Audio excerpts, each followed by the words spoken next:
Thank you, Brittany, for taking out time in your day to speak with me about your experience within the Greek organization that led you to denounce your letters, which is a big deal. Now, I want to say before we get started to our audience, the information you'll hear today is solely the experience of our interviewee. Now, it may not resonate with you, but maybe it does. So, Brittany, thank you again for sharing with us. How are you doing today? I'm doing well. How are you doing? I am amazing. I cannot complain. Well, again, thank you. Thank you for this time. You know, as I was looking through and studying for our time together today, I seen where there is approximately 9 million students and alumni members of fraternities and sororities in North America alone.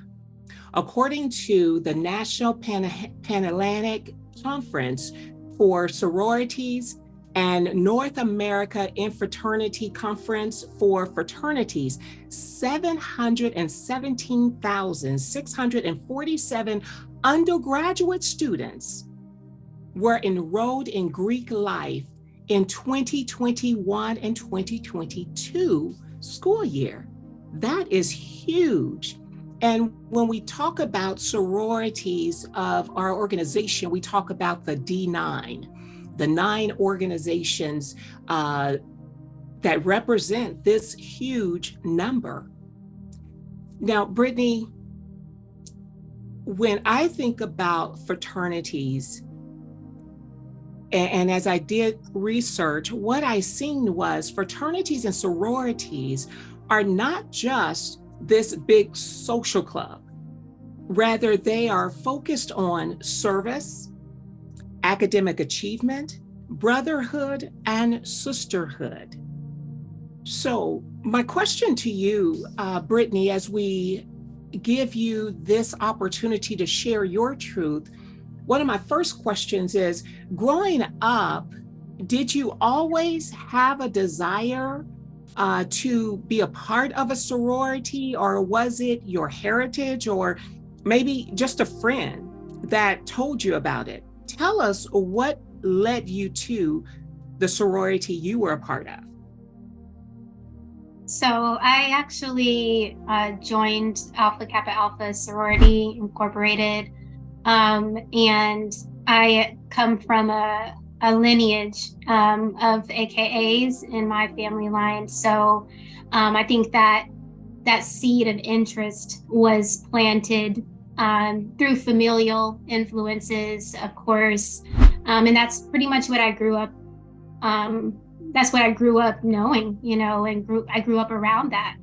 And so that's pretty much how I even learned about all of it and got involved later on in my life once I actually joined college. So take me back to, you said it was a part of your lineage, okay? So what did you see? You know, you joined it in college, but growing up, what did you see growing up as it relates to sorority life?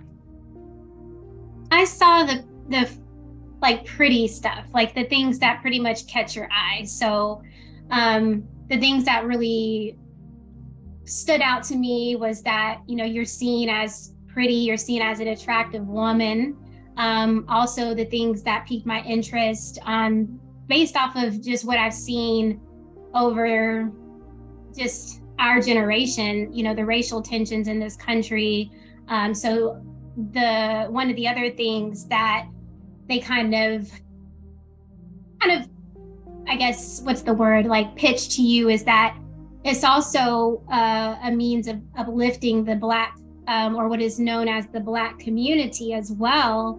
And so that also was really important to me when I, you know, was just getting involved in what may be considered, you know, empowerment movements. And so I know that at least the Divine Nine specifically They definitely like,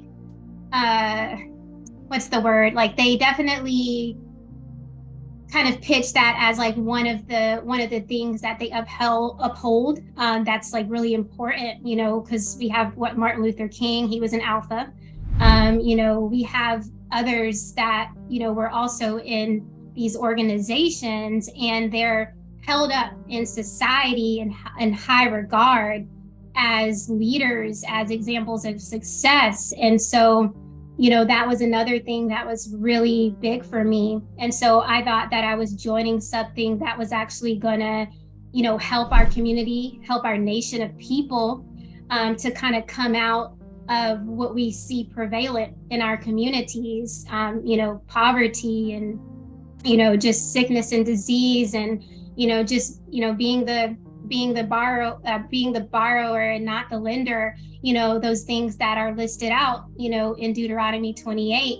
And so those were some of the things. Of course, also having a network of people that you can rely on and, you know, help uplift one another. Also piqued my interest as well. So those are some of the big ones that really drew my interest in. Okay. And so how long were you a part of the sorority? I actually crossed, so I crossed an undergrad I crossed in my undergraduate years at college, my senior year, spring 2012. And then I denounced the summer of 2016. So I was in it for about four years. Wow, 4 years. Short time to start to take this thing that, as you said, was community, was support, was uplifting. You know, you were seen as pretty and powerful. And 4 years, 4 short years, all of that changed. So before we talk about the change, the shifting, you shared some of the things that did work, that did attract you. Talk to me about those 4 years that worked, some of the positive things that you did, because I know, kind of like what you shared, some of the positive things that transpired. It couldn't be all negative. So I want to make sure that we give light to those things that were working during the time you were there. Mm-hmm. So I don't necessarily, and this is my opinion, but Sure. I think that there's always going to be things that might be considered positive, quote unquote, right? There's things that society or the world might consider and call good. Mm-hmm. But there's a difference between what the world calls and defines as good and then what the Most High defines as good, because he is the only one that is good, right? And so in addition to that, we have to look at it through his line of perspective and his line of truth. And so there's nothing wrong with community service. We know that. There's nothing wrong with getting together with others, you know, and having fellowship. There's nothing wrong with hosting an event in and of itself, right? Right. But when you are having a certain thing or a certain function, and it's really to mask the undertone of what's really going on, that's where we have to use discernment and to see whether or not that thing is truly good, or if it's just something that's posing as good, something that's posing as righteous and holy, something that's of the Most High and what he stands for. So those are my thoughts for that. Okay. So tell me about some of the, and I understand the undertones, but what are some of the things that you did? You all did community service. What else did you all do that you would say this was okay? Let's see. I think serving the community. Okay. To a degree, like if you're going to a food bank to help the homeless, that's Absolutely. fine. Yeah. Absolutely. Absolutely. Absolutely. And I'm not sure if there is anything else per se. I hear a lot about the sisterhood, just having sisterhood throughout the United States, really. Mm-hmm. What was that for you, the sisterhood? So, yeah, that's for me. It wasn't really present per se, but that's not really to throw shade at those who were considered my line sisters or even those who brought me under their wing. But I guess I define sisterhood as what the Most High defines it as. So if you come into the faith of Yahushua the Messiah, some refer to him as Jesus Christ, but the one who came to the earth and in the flesh, the Word made flesh. If you believe in him, or was born again, and you're gifted and sealed with his Holy Spirit, then you are automatically brought into a spiritual family, and you have sisters and brothers in Messiah. Right. And so that's something that the Most High, he has put together and that he cultivates amongst us all around the world. There's assemblies of set apart believers all around the world. So that's my understanding of what sisterhood is. But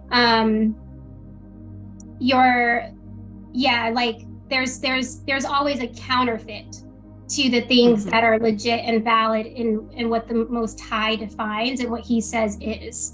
So, just kind of example, the Most High, he talks about, or we know that the rainbow is the covenant that says, and it's a sign to all generations that he'll never flood the earth, right? And that covenant and that sign was in the time of Noah and made with him. But now in this day and age, we know, or the world sees the rainbow as a symbolism for something else. And so that's not rooted in truth. And so as far as sisterhood, it's a counterfeit. There's a counterfeit to the true sisterhood that the Most High has put in place for those who come out of the world and come out of the ways of this world and then come into the light of the Messiah. Right. And I understand that and appreciate you sharing that. But when we think about, Brittany, the 4 years you were there, we stayed there 4 years before we had the understanding we have today. So I want to make sure that as we kind of break this down and move into the shifting, is that we what we knew then versus what we know now, and being able to separate those two, because at some point within the 4 years, we stayed there 4 years, but something, what was going on in those 4 years that started to, change things for you, because it was going fine for 4 years, but then something happened. Right. Something shifted, and because in the 4 years, what you know is truth today. Not so much it wasn't truth then, but we stayed in those 4 years because that's what was working for us. That makes sense? So right. And I do want to clarify. So Yes, I was initiated into and sworn into the sorority Uh-huh. in 2012, and I 2012. did stay in for 4 years, but I was not active, and I was not an active member Ah, in, and also participating in certain practices that go on behind the scenes for 4 years. And so, just a little bit of backdrop I shared with our assembly, that when I joined, I wasn't aware of what I was joining because of what is actually being pitched to you for what it is. So it's being sold to you as a sisterhood or as a brotherhood, but yeah. it's way deeper than that. It's not just a sisterhood. It's not just a brotherhood. We don't have to swear an oath to be a sister, or to be a brother. And Right. we know the scriptures say to let your yes be yes and your no be no. And Yeah. so, and Messiah actually speaks to that, to not for us not to do that. And so I was not aware of what I was getting myself involved in when I did. And Mm. so when I did that and I crossed that boundary line that I should not have crossed, Mm-hmm. there were spiritual encounters that I was having because of me transgressing a commandment that was given to us to not do. And so there was, I pretty much opened a door spiritually for demonic spirits to be, pretty much attacking me. Mm. And that I had a lot of experiences that opened my eyes to the reality of what sorority life and what is termed Greek life is. So those things are not really known, and they're not common knowledge. They're purposefully not put on the forefront, for those who are on the outside. Okay. Okay. So while you during that time, okay, so that's good. During those 4 years, you were not active, but you were there enough that you seen some things that you knew deep inside wasn't spiritual, wasn't right. Mm-hmm. So talk to me about, you talked a little bit, but talk to me about the shifting. What was that one thing that said, mm-mm, I have to get out? And because denouncing letters, that's serious. Mm-hmm. What was that one thing that caused that shifting? And share, one or two things that caused that shifting, and what was that experience like? Walk us through that experience. So I'll try to be as frank and honest as I can be. Absolutely. And Absolutely. it definitely will step on toes and probably make some feel uncomfortable, but it is, what it is. Unfortunately, it's not going to be, um, I guess, nice or pretty sounding per se. But when I crossed in 2012, that spring, it didn't take that long for the Most High to reveal to me what it was that I got involved in. And so, literally, I was having, even after going through the initiation ceremony, where there is oath swearing, and you are required, every member, whether you are paper, quote unquote, or whether you've had a process and are considered made, every member is required to participate in this initiation ceremony. And you do have to, be admitted, which is a form of oath swearing, saying that you are in agreement, with being sworn in. And so that was one of the things I experienced. And then the Most High speaks to me through dreams oftentimes, and reveals things to me through dreams.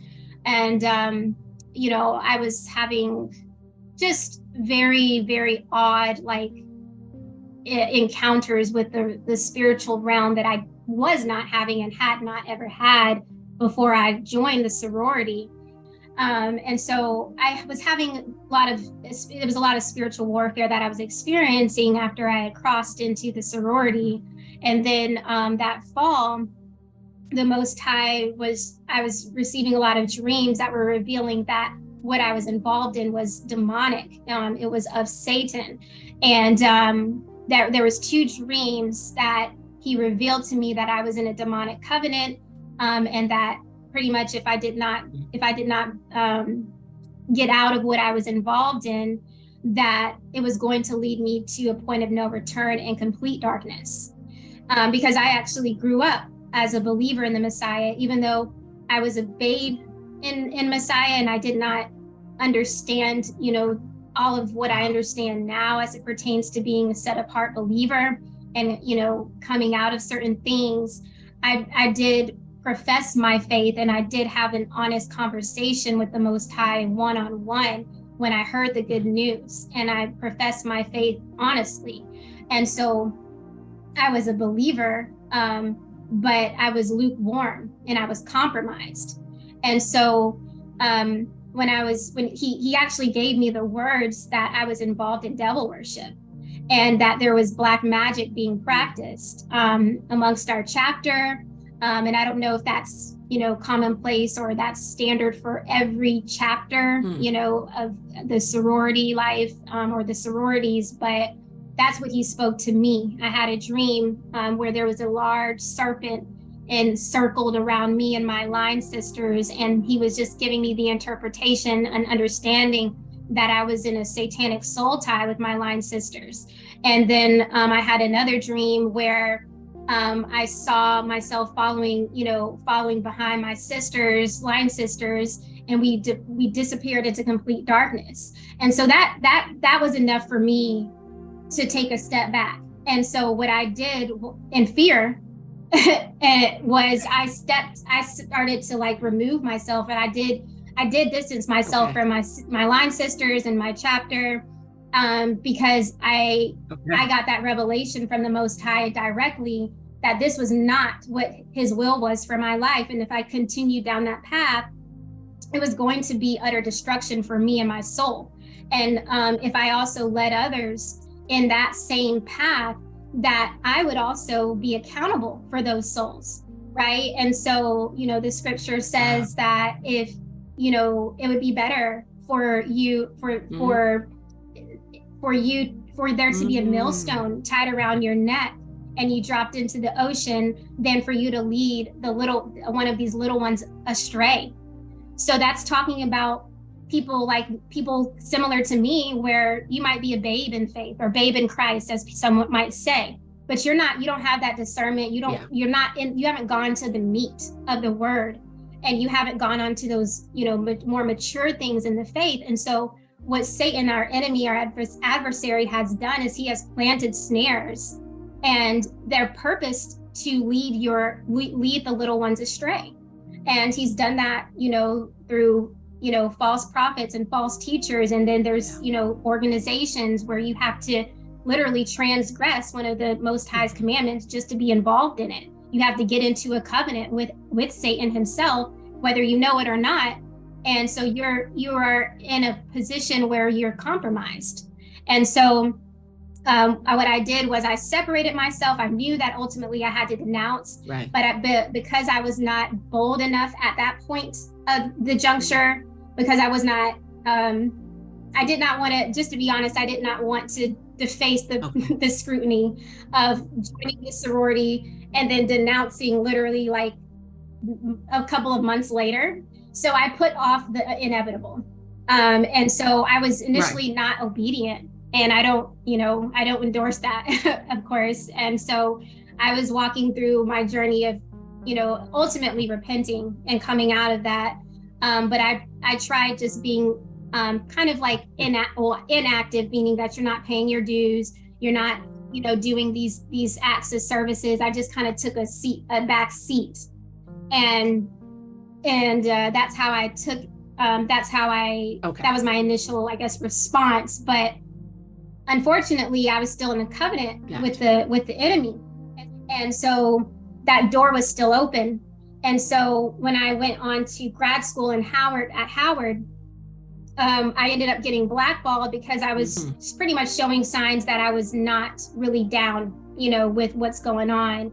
And, they know, those who are on the inside, they know, that they know the signs. If you're backing away and not, participating, not answering phone calls, not coming back to the homecomings and things of that nature, that, okay, this person is about to kind of out us per se. And so I was the level of spiritual warfare that I was experiencing was increasing. And I knew that what I was dealing with was works of darkness. And I knew that I had to get out of what it was that I was in spiritually. Okay. So it was, so I ended up going through with the denouncing because of the demonic warfare that I was experiencing increasing. And it was just so much that it was going to overtake me. I knew it was going to overtake me if I did not go through with denouncing my letters and breaking off that covenant that I made. And so I finally went through with it. And I, wrote my letter, sent it to the sorority, the corporate office. Okay. I returned all my paraphernalia. I fasted and prayed to break off generational curses and, negate all of the witchcraft, the practices that were being targeted towards me. Okay. And that was what I did. And then after that, I rededicated my life to the Most High and truly surrendered to Him. And so that was the point of turn for me. Wow. What about family? Because as you said, it was a lineage of your family members a part of a sorority. What was that conversation like, or did it matter at this point to you? It didn't. Did it matter? What they No. I mean, it did not matter to me because it was my life on the line and it was my salvation on the line. Wow. And so, I did have that conversation, and, you don't always agree, with certain, I guess, discussions or topics of discussions, even within family. And, Yahudah, he did say that he did not come to bring peace, right? But a sword, and that he came to set mother against daughter, to set father against son, and that you're, and so, even your enemies would be of your own household. And so that what he's pretty much saying is that if you're not willing to, if you're not willing to like lay your life down, and it doesn't matter like if you're the rest of your family or all of your friends or whoever that and that you hold near and dear to your heart are involved or doing things, what is he calling you to do? And so it was on me to be obedient to the call, regardless of what anyone else had to say, whether they're family or not family. It didn't really matter, because I knew that I knew what he was saying to me, and I had to be obedient. And I care enough about my life and my salvation to put down, whatever it is that's going to threaten, the ultimately the destiny that he has for me. Yeah. Well, that is beautiful, and I am so glad that that you being a young lady, you had the wisdom to hear, to see, and to act. You know what I'm saying? To hear, see, and to act. And like you said, it was tough because of you knew what could happen on the other end, the opposition, but you also knew who was tougher. Right. The Most High was tougher, and would help you through. What is life like today, since that 2016? Where are you at today as it relates to all of this? Is there still opposition? Is there still things that you deal with by way of the denouncing? Yes, unfortunately. Okay. Unfortunately, yes. It was just a little piece of it. Yeah, I'll try to be concise. Yeah. So in short, it's not a short thing, but I've lost, I guess people say you can't really lose friends, right? Yeah. But I think when it comes to dealing with the works of darkness, if you're in any form of witchcraft or sorcery, devil worship of any form, those things really endanger those around you. And so, because if you're dealing with someone who practices those things, they're not only coming for you, but they're coming for you and those who are close to you. Right. And so I've experienced, people casting spells on and trying to cast spells on me, but also on, friends and family members. So a lot of ostracism that I've experienced since coming out. It's not until this season that I've actually that has been restored in terms of having spiritual family and having friends again. Yeah. But yeah, I was definitely ostracized and blackballed. Being blackballed, I mentioned earlier. They will pretty much put you on a list of where they kind of try to like block off even career opportunities. Wow. And so I had to be really prayerful even about my interviewing and what jobs to accept versus what was a distraction, and things like that, because they'll try to kind of thwart certain opportunities, and it's all just to keep you from speaking out, ultimately speaking, because you have people in secret societies, again, whether it's the Divine Nine, Masonry, Skull and Bones, there's so many out there. They sit in high places of power and influence. And so you're dealing with people who have a lot of clout. And so, I had to deal with that, but it's all by Yah's grace that they weren't able to, I guess, get me in that regard, because I've had jobs, and I've been able to work and pay for my living expenses, and, and even the ostracism, which it lasted for a very long time. And, they do still kind of monitor and lurk around in the shadows and all of that. But he's still, brought me through. And so all glory to Yah, because, whatever it is that he's called you to, like, he'll bring you through it. Yes, he will. And so now you have a new family. You have sisters and brothers that you are very much comfortable in saying, this is my sister and this is my brother. Would you like to share just a piece of your new family? Yes.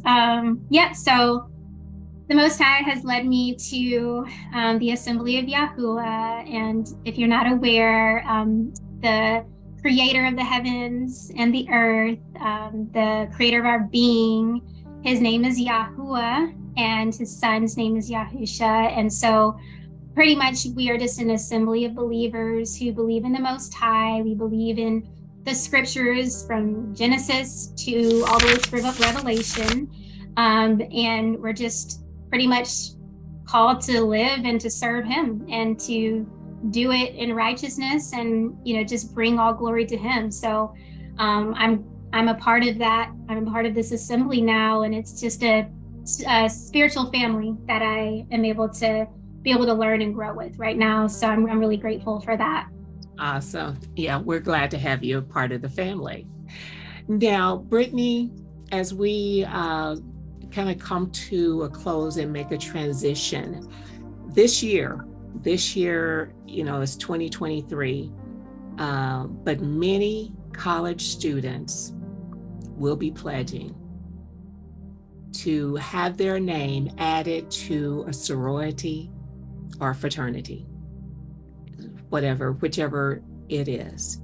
If you could share just one thing, you're in front of them before they walk through a door, one thing you could share with them to share one thing that they need to guard themselves from,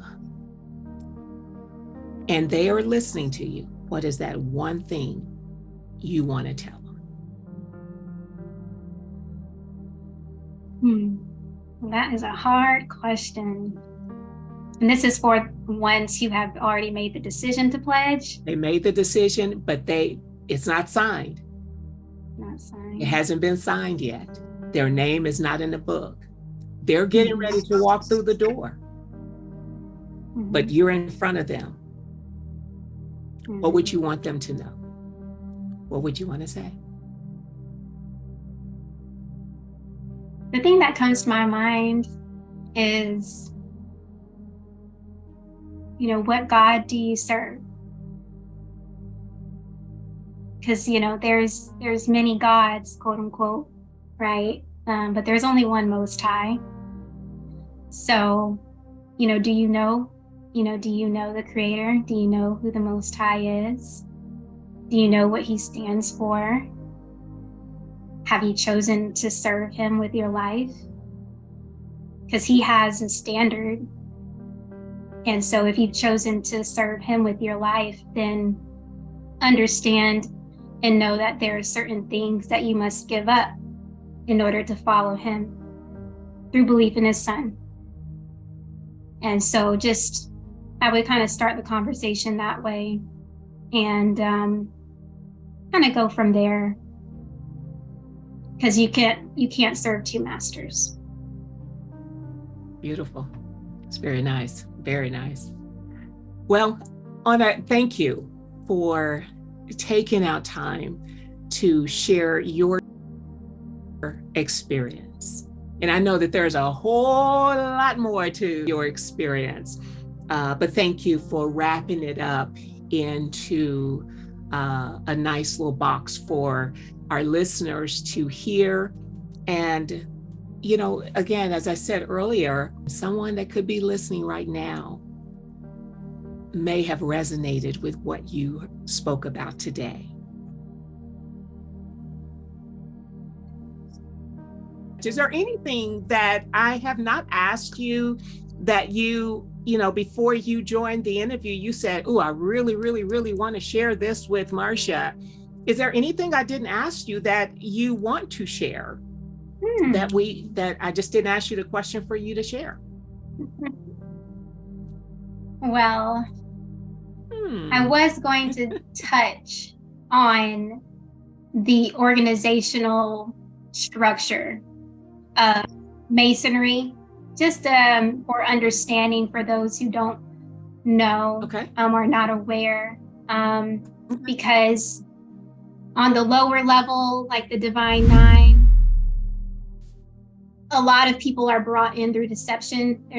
They don't realize like what it is that they're getting involved in, just as, I was brought in that way. But you kind of need to think of it as like a pyramid. You'll see a lot of those who are in the Illuminati, or as they call it, they believe that they've been illuminated into a certain level of knowledge.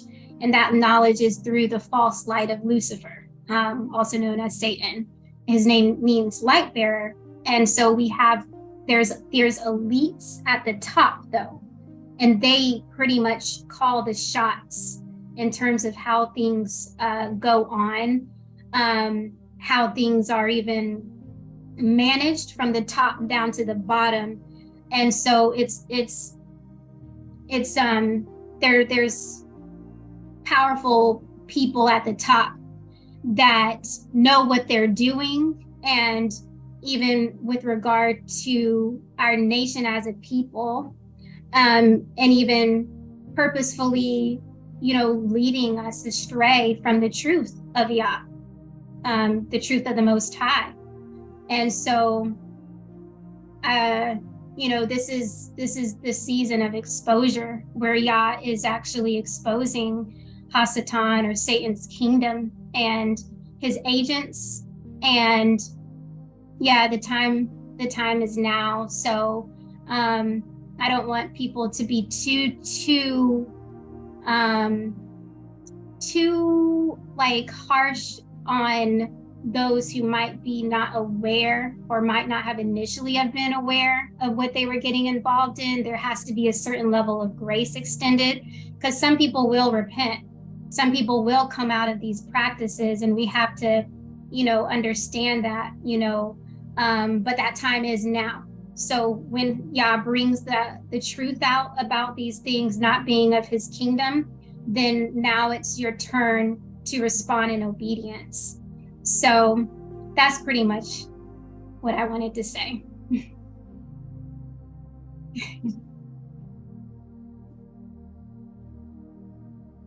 Beautiful. Beautiful. Thank you so much. Thank you. Thank you for sharing that extra bit, because I know that's going to help somebody. Now, I want to twist the tables around and step on a lighter side of our time together. And so I want to ask you a question. What is the one meal that you make that others would say, make it again? Make it again, Brittany, make it again. Oh man. I would say, now as a whole food plant-based eater, I would probably make Alfredo. Yep, I like to make, it's creamy, and it's also can be nutritious if you pick the right noodles. They now make pastas out of legumes like chickpeas and red lentils. So depending on what you're going for, you can choose accordingly. But yeah, that I like to put usually like maybe some greens, broccoli, mushrooms in it, and just season it, you know. Okay. So that's what I would make for someone who's coming over. Oh, sounds good. And in Brittany's downtime, what can we find Brittany doing when she's not in the assembly, when she's not cooking, when she's not reading her Bible? What can we find Brittany doing? I am an avid runner, so I do like to exercise. So you'll find me jogging around the neighborhood, jogging around the streets, and just running. A couple of days out the week, or in the gym. I also, what else do I like to do? I like to watch movies, but of course it has to be appropriate. So depending on the content, of course. I like to swim when it's hot. Okay. I like to go hiking. Oh, wow. I like to bike as well. And now I like to cook, because I'm learning, since I've become like a vegan or whole food plant-based eater, I like to cook and I like to bake. So right now I'm in a new season where I'm learning how to make things that we are like, I guess, accustomed to, but like recreating them in a more nutritious and whole food way. And that's fun for me, because the Holy Spirit will give me like guidance, and I'm like, oh, that's a great idea. And then I'll try new things. So that's something that I like to do as well. Okay, awesome. And what's that last song you were listening to? What's that last song that just like, man, that song is good? Man, I was working out earlier, so I was listening to more upbeat music. Yeah. I like,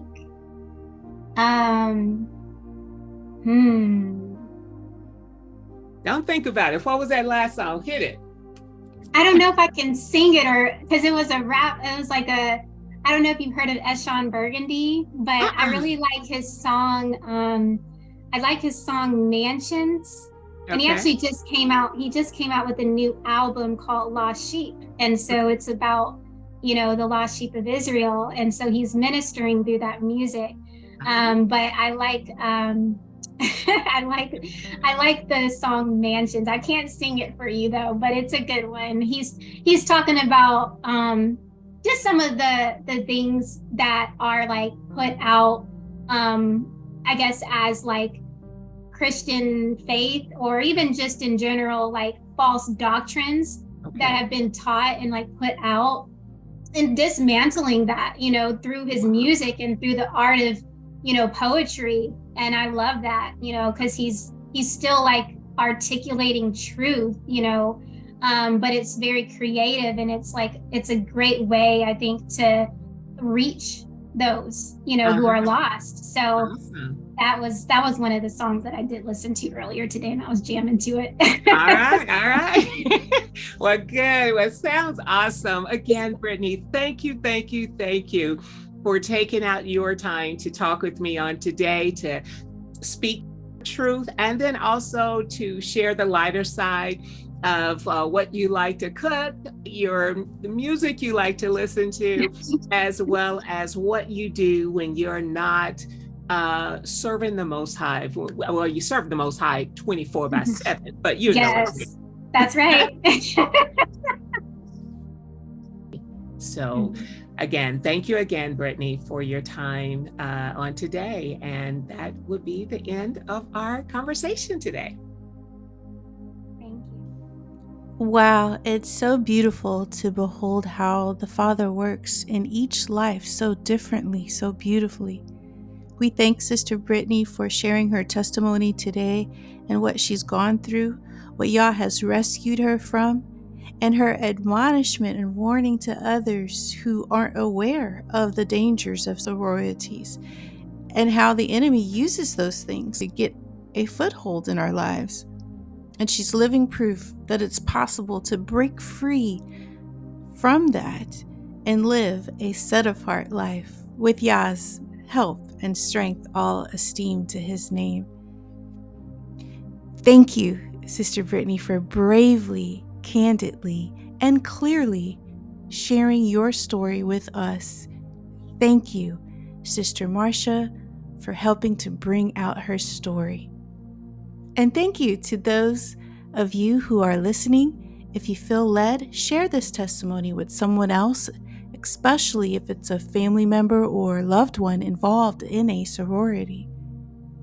And if you like what you've heard, and if you want to support this channel, please like this video and be sure to subscribe. The word tells us, do not conform any longer to the pattern of this world, but be transformed by the renewing of your mind. Submit yourself to Abba Yahuah, resist the enemy, and he must flee. Shalom.